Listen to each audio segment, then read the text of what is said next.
নমস্কার, শুভ্রার Bengali story telling চ্যানেলের আজকের গল্প সুনীল গঙ্গোপাধ্যায়ের লেখা। গল্পের নাম মোমচোর। মালবিকার একটু ভয় নেই। বাজি পোড়ানোর নেশায় সে খুশিতে ঝলমলে হয়ে উঠেছে। কালীপটকাগুলো সে অনায়াসে হাতে ধরে ধরেই ফাটায়। পোলতে আগুন লাগিয়ে পটকাটা ছুঁড়ে দেয় না, হাতখানা যত দূর সম্ভব লম্বা করে রাখে।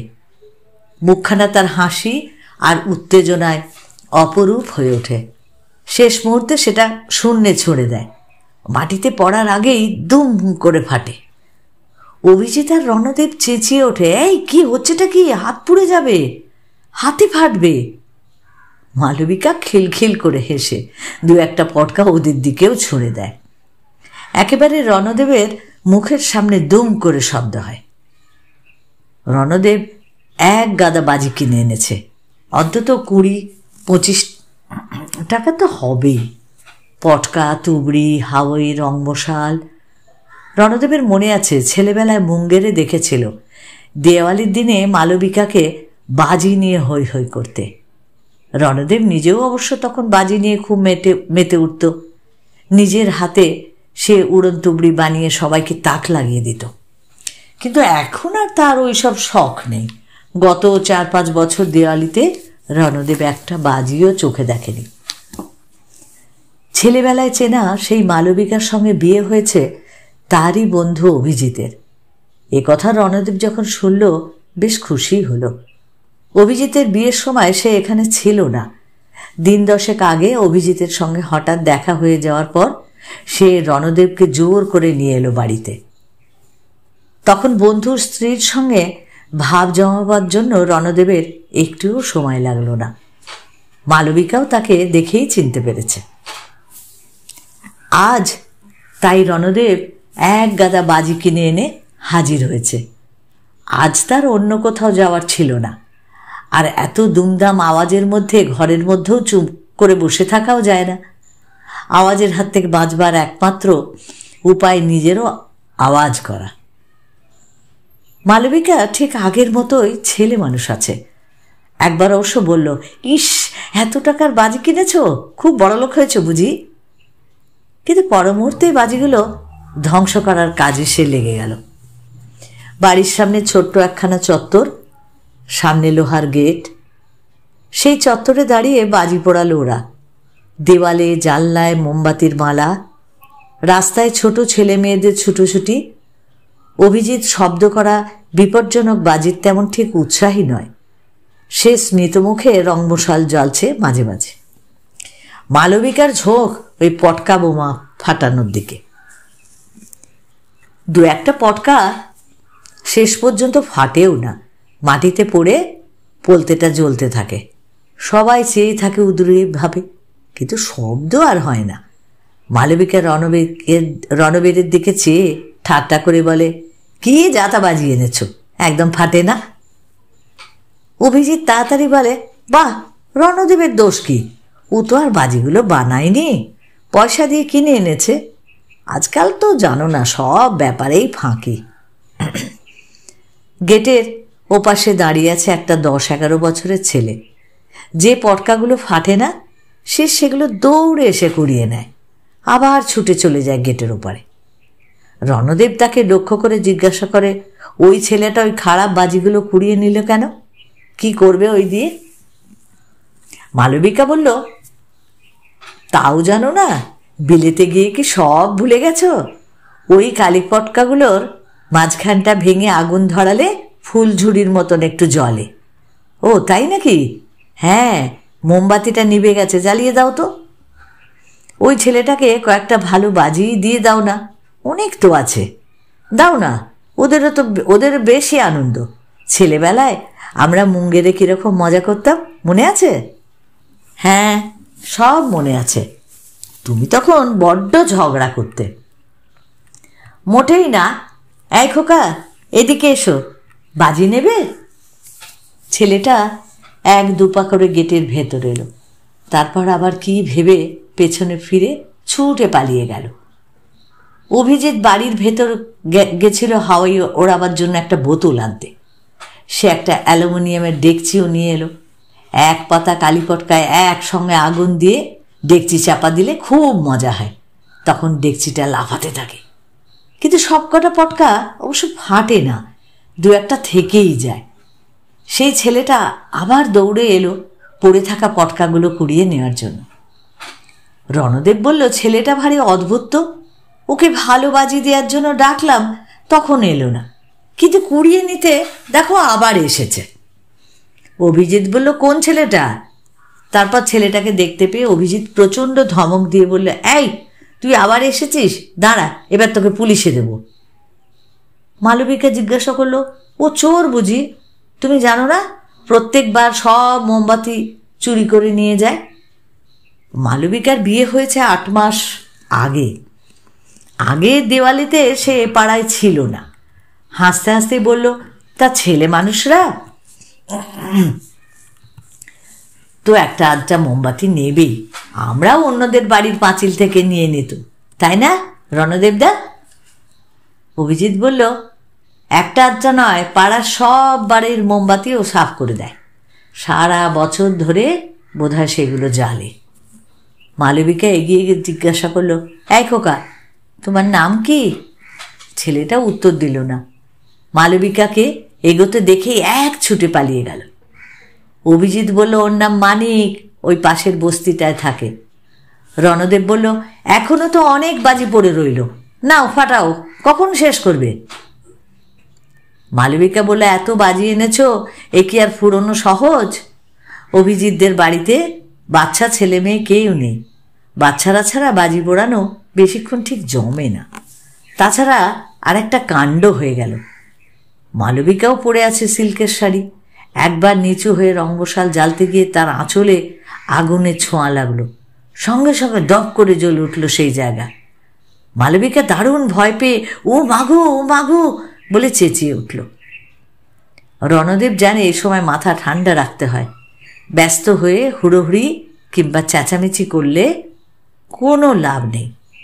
আঁচলটা খুলে, সম্ভব হলে শাড়িটা খুলে ফেলে মাটিতে চাপড়ালেই সহজে আগুন নিভে যায়। সেটা করার জন্য রণদেব আর একটু হলে ছুটে যাচ্ছিল। হঠাৎ তার মনে পড়ল, মালবিকা তো এখন শুধু আর তার ছেলেবেলার বান্ধবী নয়, এখন তো সে অভিজিতের স্ত্রী, সুতরাং ওই সুযোগটা অভিজিৎকেই দেওয়া উচিত। রণদেব চিৎকার করে অভিজিৎকে বলল, তুমি দাঁড়িয়ে রয়েছ কি? আরে যাও, আঁচলটা খুলে ফেলো মাটিতে। মালবিকা নিজেই শাড়ির অর্ধেকটা খুলে ফেলে তখন লাফাচ্ছে। অভিজিৎ ঠিকমতো আগুন নেভাতে পারছে না।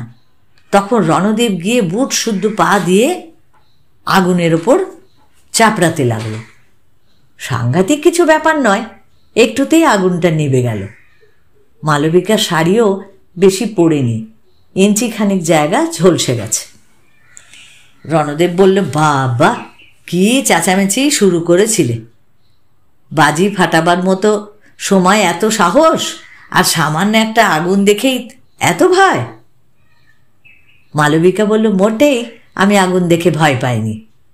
বাহ, ভয় পাওনি? তাহলে এত জোরে চিৎকার শুরু করলে? বাহ, আমার শাড়িটা নষ্ট হয়ে গেল, এমন ভালো শাড়িটা। একটা শাড়ির জন্য এত মায়া? অভিজিৎ হাসতে হাসতে বলল, মেয়েদের শাড়ির জন্য কীরকম মায়া থাকে তুমি জানো না। মালবিকার তো হাত কেটে রক্ত পড়লে ততটা কষ্ট হয় না, যতটা কষ্ট পায় ওর কোনো শাড়িতে একটু খোঁচা লেগে ফেঁসে গেলে। মালবিকা বলল, সব শাড়ির জন্য অবশ্য হয় না, কিন্তু এটা আমার পুজোর শাড়ি। রণদেব বলল, মালবিকার শাড়িটারির ওপর মায়া হবে আমি আশাই করিনি। অবশ্য ওকে শাড়ি পরা অবস্থায় আগে দেখিনি। মুঙ্গেরে ওকে শেষ যখন দেখেছি তখন মালবিকা ফ্রক পরত। অভিজিৎ বলল, শুধু মালবিকা নয়, সব মেয়েরাই শাড়ির জন্য এরকম একটা অদ্ভুত টান। বিয়ে করো, তখন বুঝবে। মালবিকা বলল, বিয়ে না হলেও বুঝত। নেহাত এতগুলো বছর বিলেতে কাটিয়ে এসেছে, সেখানে তো আর শাড়ি পরা মেয়ে দেখেনি বেশি। বাজি পোড়ানোর আর উৎসাহ নেই। মালবিকা বলল, এগুলো আর কি হবে, পাড়া ছেলেমেয়েদের দিয়ে দাও বরং। রণদেব বলল, কেন, হাওয়াইগুলো এবার ছাড়ো না। না, আর ভালো লাগছে না। এই খোকা, এসো, বাজি নেবে। সেই ছেলেটা, মানিক যার নাম, আবার এসে গেটের পাশে দাঁড়িয়েছে। মালবিকা তাকে ডাকছে, এসো, বাজি নেবে, এসো। ছেলেটা এক পা দুপা করে এগোচ্ছে, মুখে একটা লাজুক লাজুক ভাব, খানিকটা বিশ্বাস, খানিকটা অবিশ্বাস। কোনোদিন কেউ তো তাকে ডেকে বাজি দেয়নি। অভিজিৎ বলল, কাকে দিচ্ছ? সেই চোরটা আবার এসেছে? না না, ওকে দিতে হবে না। মালবিকা বলল, দিই না, কি হবে রেখে? না না, ও একটা মহাচুর, কিছুতেই দেবে না, রেখে দাও বরং, কাল দিদির ছেলেমেয়েরা আসবে। কাল পর্যন্ত রাখলে ভেঙে যাবে, তবু রেখে দাও, ওকে দিও না। এই, তুই আবার এসেছিস, যা পালা। ছেলেটা মালবিকার কাছে অনেকটা এগিয়ে এসেছিল। অভিজিতের কাছে তাড়া খেয়ে সে আবার ছুটে পালালো। যাওয়ার আগে সে ছোঁ মেরে দুটো মোমবাতি তুলে নিল। অভিজিৎ বলল, দেখলে দেখলে, আবার ও মোম নিয়ে গেল, এমন বিচ্ছু ছেলে। রণদেব হাসতে হাসতে বলল, ছেলেটার বেশ সাহস আছে, কিন্তু আমাদের চোখের সামনেই মোম দুটো কিন্তু তুলে নিল। মালবিকা বলল, কি হবে আর মোম দিয়ে, আমাদের তো আরও এক প্যাকেট মোম আছে, একে দিয়ে দিলেই হতো। মালবিকা চলে গেল শাড়ি পাল্টাতে। অভিজিৎ আর রণদেব ঘরে এসে বসল। অবিলম্বেই এলো খাবার। মালবিকা ফিরে এলো আরও একটা জমকালো শাড়ি পরে। মেরুন রঙের মুর্শিদাবাদী সিল্কের শাড়িটায় তাকে মানিয়েছেও খুব। রণদেব মুগ্ধভাবে তাকালো তার দিকে একবার, কিন্তু বেশিক্ষণ চোখ রাখল না সেদিকে। বলল, বাহ, এ শাড়িটা তো বেশ সুন্দর। রণদেব এটা বলেছে নেহাত কথার কথা হিসেবে, কিন্তু ওতেই মালবিকা একেবারে হাসিতে ভেঙে পড়ল। বলল, রণদেবদা, তুমি এখনো মেয়েদের সঙ্গে কথা বলতে শেখোনি। শাড়িটা সুন্দর না বলে শাড়িটা যে পরেছে তাকে খুব মানিয়েছে, এই কথা বলতে হয়। অভিজিৎ বলল, শিখে নাও রণদেব, শিখে নাও। রণদেব বলল, ইস, তোমাকে খুশি করার কথা বলতে যাব কেন? মুঙ্গেরে যখন তোমায় চিনতাম তখন কি ওরকম কথা বলতাম? এখন বন্ধুর বউ হয়েছ বলে। অভিজিৎ বলল, মুঙ্গেরে থাকার সময় ওকে কীরকম দেখতে ছিল তোমার মনে আছে রণদেব? হ্যাঁ, সব মনে আছে। মালবিকা তখন ছিল রোগা আর লম্বা, রংটাও এত ফর্সা ছিল না, নাক দিয়ে সর্দি গড়াতো, আর কি দুরন্তই ছিল। এই, মোটেই আমি ওরকম ছিলাম না। কি মিথ্যু, মোটেই মিথ্যে কথা নয়। দাঁড়াও, তোমাকে আর এ বাড়িতে ঢুকতেই দেব না। বিলেতে গিয়েও তুমি একটুও কিছু ভদ্রতা শেখোনি। তোমাকে দেখাবার জন্য আমি আমার সব থেকে ভালো শাড়িটা পরে এলাম। অভিজিৎ আর রণদেব প্রাণ খুলে হাসতে লাগলো। মালবিকারও সেই হাসিতে যোগ দিতে দেরি হলো না। একটু বাদে মালবিকা জিজ্ঞাসা করলো, আচ্ছা রণদেবদা, সত্যি কি আমার অনেক বদলে গেছি? তুমি আমাকে অনেক দিন বাদে তো দেখছো, ঠিক বলতে পারবে? হ্যাঁ হ্যাঁ, অনেক অনেক বদলে গেছো। সবাই বদলায়, তুমি বুঝি বদলাওনি? তোমার একটা ব্যাপার কিন্তু তেমন বদলায়নি। তুমি এখনও সেই ছেলে মানুষের মতোই বাজি পোড়াতে ভালোবাসো। মনে আছে সেই মুঙ্গেরে, সেই দশেরার দিন থেকে আমরা বাজি ফাটাতে শুরু করতাম। তোমার একটা টকটকে লাল রঙের কোট ছিল। তুমি আমাদের সঙ্গে ছুটোছুটি করতে বাজি পোড়াবার সময়। একবার একটা ছুঁচো বাজি তোমার কোটটা পুড়িয়ে দিল। তুমি একটুও দুঃখ পাওনি। তোমার দাদা হেমেন বরং খুব রেগে গেছিল। অভিজিৎ মিটমিট করে হাসছে, বলল, ইস, তোমাদের সেই ছেলেবেলায় আমি সেখানে ছিলাম না। আমার ছেলেবেলাটাও কেটেছে এই বিশ্রী কলকাতায়। রণদেব বলল, বিলেতে থাকলেও আমার মধ্যে মধ্যে কিন্তু সেই মুঙ্গেরের দিনগুলোর কথা খুব মনে পড়ত, বিশেষ করে পুজোর সময়। মালবিকা হঠাৎ গম্ভীর হয়ে বলল, আমার কিন্তু আজ বাজি পোড়াতে একটুও আনন্দ হয়নি। বাহ, তুমি যে অত হৈ হৈ করছিলে। সে প্রথম দিকে, কিন্তু এত বাজি পুড়িয়ে আমরা নষ্ট করছি, আর এখানে কত বাচ্চা ছেলে মেয়ে একটাও পায় না। ওই ছেলেটাকে বাজিগুলো দিয়ে দিলেই হতো, ও আরো বেশি আনন্দ করত। অভিজিৎ বলল, তোমার দেখছি একটু বেশি বেশি, ও তো একটা চোর। শুধু তো মোমই নেয়, আর কিছু কি চুরি করে? ওই করেই ও হাত পাকাচ্ছে। কিন্তু ছেলেটা আমার সামনে হাত বাড়িয়েছিল। রণদেব বলল, ওসব কথা বাদ দাও, চলো একটু বেরিয়ে আসবে নাকি? মালবিকা উৎসাহিত হয়ে বলল, চলো।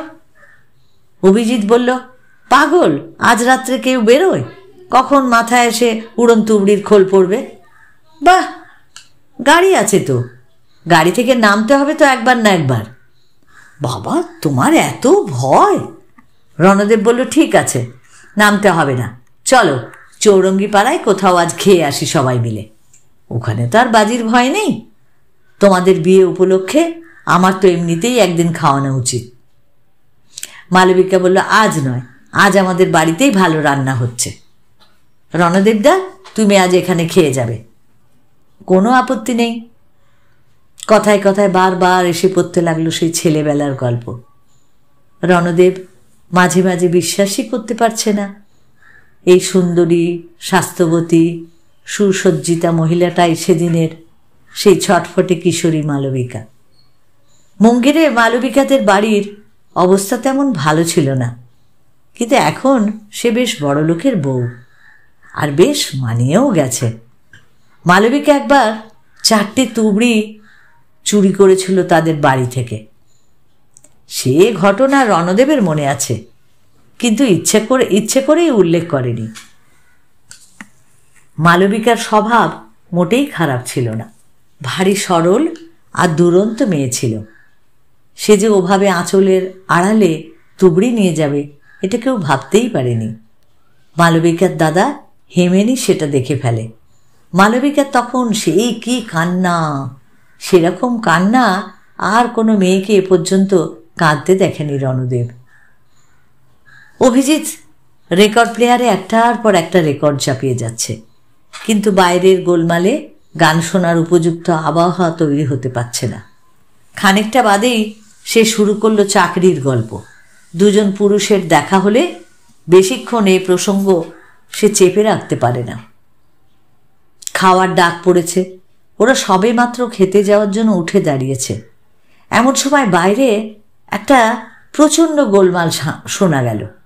কিসের গোলমাল তার কারুককে বলে দিতে হলো না, ওরা নিজেরাই বুঝতে পারল। পাশের বস্তিতে আগুন লেগেছে। ধোঁয়ার কুণ্ডলি আর সকলকে আগুনের শিখা আর জানলা দিয়ে সবাইকে দেখতে পেল। ওরা তখনই এসে দাঁড়ালো বাইরে।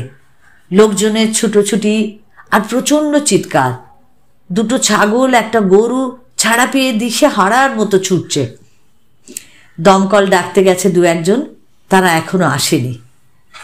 অভিজিৎ বলল, ইস, অনেকগুলো ঘরে আগুন লেগে গেছে, ভেতরের লোকজন সব বেরিয়েছে কিনা কে জানে। রণদেব নির্লিপ্তের মতন বলল, নিশ্চয়ই বেরোতে পারেনি। চেঁচামেচি শুনে বুঝতে পারছো না, এরা শুধু চেঁচামেচিই করতে জানে, বাঁচাবার চেষ্টা করবে না। আচ্ছা, ওই ছেলেটাও তো ওই বস্তিতেই থাকে। মালবিকা এক দৃষ্টিতে আগুন দেখছিল। একবার মন্তব্য করেছিল, কালী পুজোর দিন কি বিরাট বাজি পুড়ছে। এবার অভিজিতের কথা শুনে বলল, কোন ছেলেটা? সেই মানিক যে মোম চুরি করে? হ্যাঁ। হঠাৎ কি হলো মালবিকার? সে দৌড়তে লাগলো ওই আগুন জ্বালা বস্তির দিকে।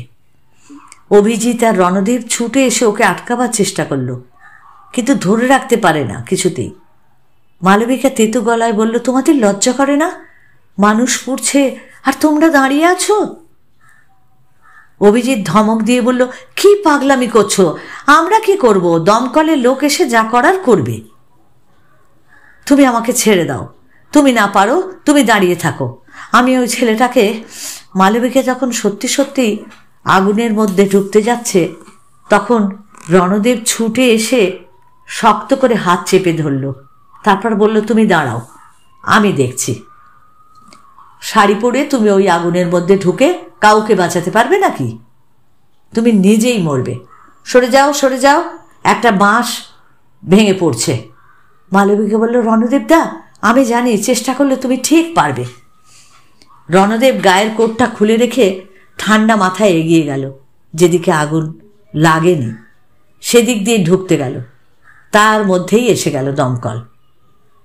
আগুন নিভল প্রায় 1 ঘন্টা বাদে। ততক্ষণ ওরা ঠায় দাঁড়িয়ে, রাস্তার লোকে লোকারণ্য। দমকলের লোকেদের সাহায্য করার বদলে সবাই বাধা সৃষ্টি করছে। অভিজিৎ বলে, কি মালবিকা, তোমার এই শাড়িটাও পুড়ে গেল? মালবিকা একটু চমকে উঠল না, নিরুত্তাপ গলায় বলল, কোথায়? এই যে। কখন যে কয়েকটা ফুলকি পড়ে মালবিকার আঁচলে গোল গোল গর্ত হয়েছে। মালবিকার সব থেকে ভালো শাড়ি। মালবিকা কিন্তু একটুও বিচলিত হলো না, উদাসীনভাবে বলল, যাকে। আবার তাকিয়ে রইল সেই বস্তির দিকে। অ্যাম্বুলেন্সে এসে গেছে। সব শুদ্ধ 5টা ঝলসানো দেহ বার করে আনা হলো। তার মধ্যে একটা আর কার? সেই মানিকের। ছেলেটা তো এবারই ও বাড়ির থেকে মোম চুরি করে বাড়াচ্ছিল। কখনো ফিরে গেল বস্তির মধ্যে? ওকে একসঙ্গে সবকটা মোমবাতি জেলে উৎসব করছিল। এই অপ্রীতিকর দৃশ্য অভিজিৎ তার স্ত্রীকে দেখাতে চায় না। সে বলল, চলো এবার ভেতরে যাই। মালবিকা যেন সে কথা শুনতেই পেল না। রণদেবকে বলল, তুমি গিয়ে একবার দেখে আসবে ছেলেটা এখনো বেঁচে আছে কিনা। ভিড় ঠেলে রণদেব গেল অ্যাম্বুলেন্সের কাছে। আবার ফিরে এলো। তাকে কিছু বলতে হলো না, তার মুখ দেখেই বুঝতে পারল মালবিকা। রিক্ত গলায় বলল, বেঁচে নেই। তারপর ফিসফিস করে শুধু নিজেকে শোনাবার জন্যই বলল, ও আমার সামনে হাত বাড়িয়েছিল, আমি ওকে দিইনি। রণদেব বুঝতে পারল মালবিকা আজ রাত্রে অনেকক্ষণ ধরে কাঁদবে। ছেলেবেলায় ধরা পড়ে একদিন যেরকম সে খুব কেঁদেছিল। তো এই হৃদয়স্পর্শী গল্পটা সুনীল গঙ্গোপাধ্যায়ের যদি তোমাদের ভালো লাগে তাহলে তোমরা অবশ্যই লাইক করো, প্রিয়জনকে শেয়ার করো, আর একটু সাবস্ক্রাইব করে প্লিজ প্লিজ একটু আমার পাশে থেকো। সকলকে অসংখ্য ধন্যবাদ। সকলে ভালো থেকো, অপেক্ষায় থেকো আমার পরবর্তী গল্পের জন্য।